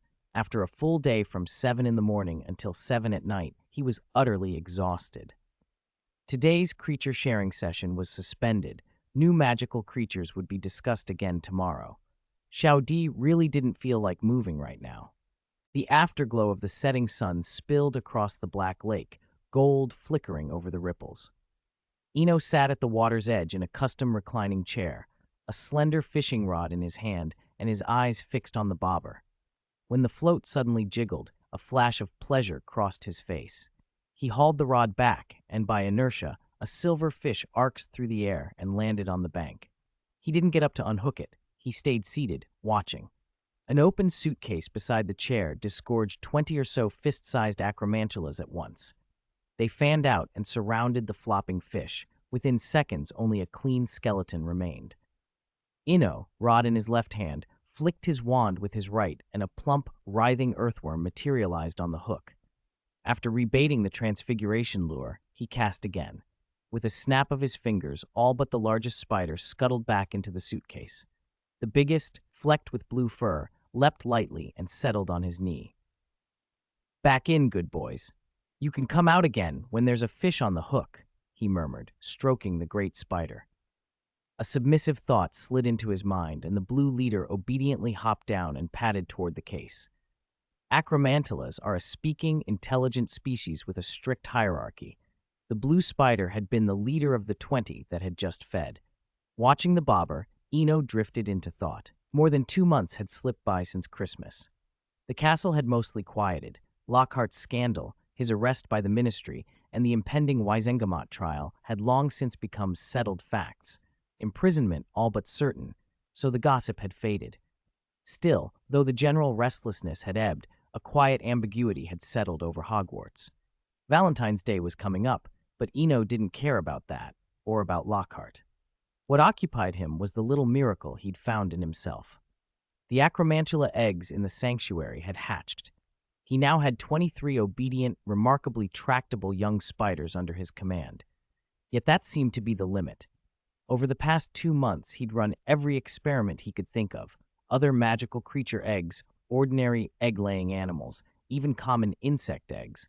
The sanctuary no longer responded the way it had before. These other eggs felt lifeless, bereft of that spark. They didn't manifest even a simple sensation, much less the connection he'd seen with the acromantula brood. He'd formed a hypothesis. If he was right, then when he eventually stepped into the great fantastical world he'd imagined, he might not be able to travel as he'd hoped. He would have to consider other possibilities. After a few more catches, the lake went quiet. For over an hour, the bobber didn't twitch. However clever the fish in the Black Lake had become, they seemed to have learned some immunity to a transfigured earthworm. "Next time I'll get live bait," Eno grumbled, undoing the transfiguration on his tackle and picking up the suitcase. The sanctuary was snow and ice now. The acromantulas could only semi-hibernate inside, so the case served as a cramped makeshift den. As he walked across the castle lawn, he glanced toward the stone roundhouse that housed Hagrid. The sanctuary had only taken one species so far. He kept thinking of Hagrid, the man who worked, hybridized, and experimented with magical beasts, who'd crossed a manticore with a fire crab to create the blast-ended Scroot. That sort of bold tinkering wasn't something just anyone could manage. By mid-February, the Highlands had warmed a little, and the castle's students warmed with them. In the Gryffindor dormitory, Hermione clutched her bed covers and glared as her roommates whispered and giggled. They were in full, unabashed gossip mode, suddenly, after months of restraint, talking again about Eno, about his faded hair color and deep, striking eyes, about how he'd taken on a noble, dignified air since the previous year. Hermione had had enough. "Parvati, can you help me?" she called aloud. The six-girl dormitory was divided into cliques, and Parvati Patil, neutral by reputation, stood at once and moved over. The chatter slowed. Everyone watched Hermione, curious to see what the normally prim, proper girl would say. "I'm here, Hermione," Parvati said, kneeling by the bed. "What do you need?" "Can you help me get the luggage down from the top shelf? It's too high, and they're heavy. We'll have to get them down together." Hermione kicked off her slippers and climbed onto the bed, deliberately ignoring the easy option of a levitation charm. 2 minutes later, Parvati had the case open and was leaning in, admiring an item Hermione had taken out. "It's beautiful. I've never seen anything like it in Diagon Alley. Did you have it custom-made?" she asked. Hermione raised her voice a notch, the expression she'd been waiting for. "It was a gift from Eno when he visited my home for Christmas. Maybe he bought it in Hogsmeade. He lives there, after all." She didn't need to turn to see the girls' faces. She knew they were delighted. She added lightly, "I saw the place last summer. A lovely little 2-story house." Parvati smiled and said nothing more. She knew she'd been used as an instrument of gossip, but she wasn't offended. As the neutral faction's representative, a bit of harmless exploiting came with the territory. If nothing unexpected happened, the dormitory was about to liven up.